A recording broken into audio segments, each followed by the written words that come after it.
Continuing with our series on Stoicism, where we first got the introduction to Stoicism, the philosophy of Zeno, the founder of Stoicism, followed by the philosophy of Cleanthes, the people of Zeno, and the second Stoic scholar.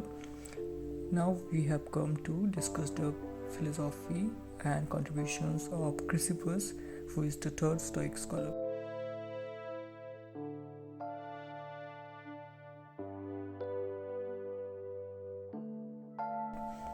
As mentioned, he was a Greek Stoic philosopher. He was a native of Soli, Cilicia, but moved to Athens as a young man, where he became a pupil of Cleanthes. He was of Phoenician descent and was born to Apollonius of Taurus in circa 279 BCE. He became the third Stoic scholar after the death of his mentor Cleanthes in circa 230 BCE. Cleanthes was a prolific writer and he expanded the fundamental doctrines of Zeno, who was the founder of Stoicism. This earned him the title of the second founder of Stoicism. He excelled in logic, the theory of knowledge, ethics, and physics. He created an original system of propositional logic and a deterministic view of fate.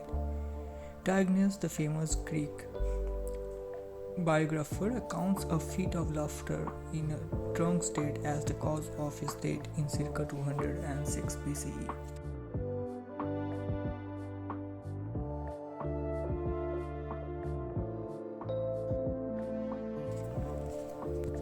Coming to his contributions on logic and physics, he first invented the concept of propositional logic. He defined a proposition as that which is capable of being denied or affirmed as it is in itself. For example, if it is day, it is light. Hence, we can infer that if it is light, then it must be day. He even distinguished between simple and non-simple propositions known as atomic and molecular propositions today. Chrysippus solved the problem of propositional paradoxes by adopting a stricter view of conditional proposition. According to him, a conditional is true if the denial of the consequent is logically incompatible with the antecedent. He developed a syllogistic or system of deduction using 5 types of argument forms. He developed 4 inference rules and named them as themata. 2 of them has even survived the test of time. He regarded all bodies, surfaces, lines, places, and even the void to be infinitely divisible. Regarding to him, a man, his finger, and the universe all have infinite parts. Hence, it cannot be said that a man has more parts than a finger or the universe has more parts than a man. He was one of the first Greek philosophers to consider one as a number, a concept that wasn't very popular in the Greek era. Following Zeno, Chrysippus considered fiery breath or ether to be the primitive substance of the universe. According to him, the classical elements can change into one another by a process of condensation and refraction. Fire gets condensed into air, air gets condensed into water, and water into earth, while the process of refraction happens in the opposite order. He divided the human soul into 8 faculties: the 5 senses, the power of reproduction, the power of speech, and the ruling part, which he believed that it located in the heart. He believed that all soul is perishable, but souls of the wise survive longer after death than those of the average soul. However, no soul can survive beyond the periodic conflagration when the universe is renewed.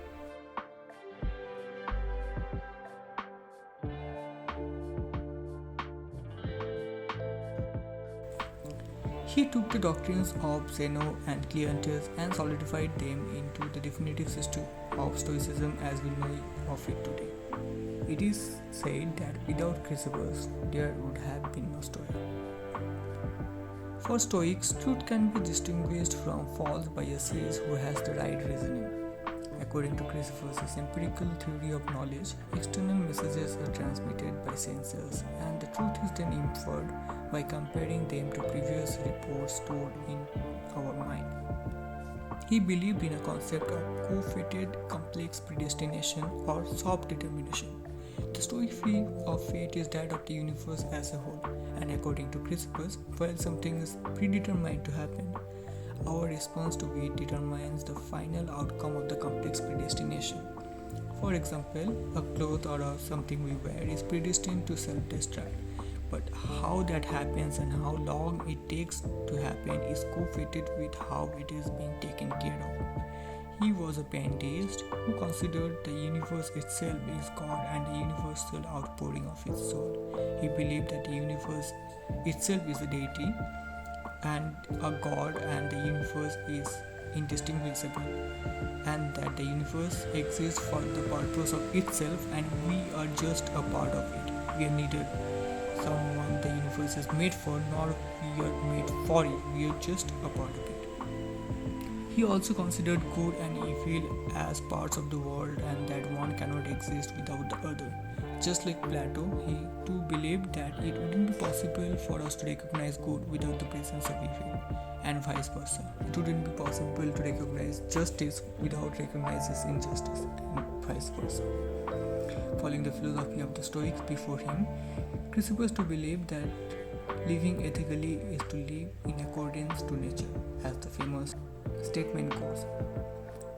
To live ethically is to live in accordance to nature.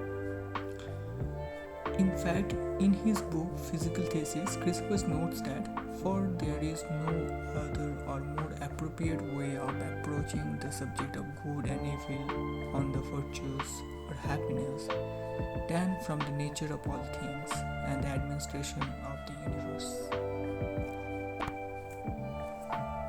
That wasn't my choice. Yes, it was. It still is.